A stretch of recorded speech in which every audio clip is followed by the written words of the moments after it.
daily exercise of a horse is predetermined by what you're going to be doing with that horse.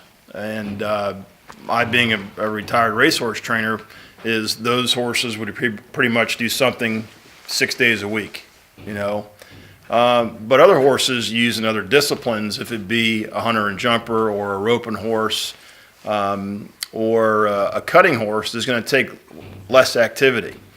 And it really depends on the breed and the discipline and the activity that you're involved in.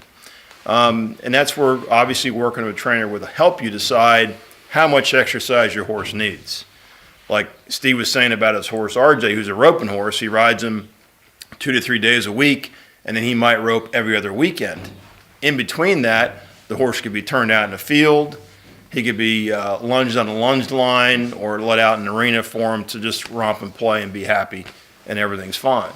There are certain disciplines and breeds where you need a certain fitness level, and that's roping, and that's cutting horses, and that's barrel racing horses. So there is a certain level of fitness you have to get to.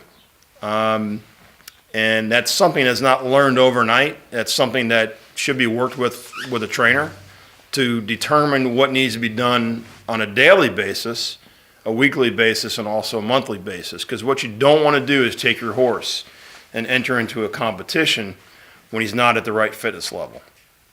Some disadvantages from not getting your horse out of the stall enough is that you probably would lose some fitness level if it's a competitive type horse. The other part of it is probably from a mental standpoint is if they don't get enough activity, they get agitated, they're going to be hard to handle.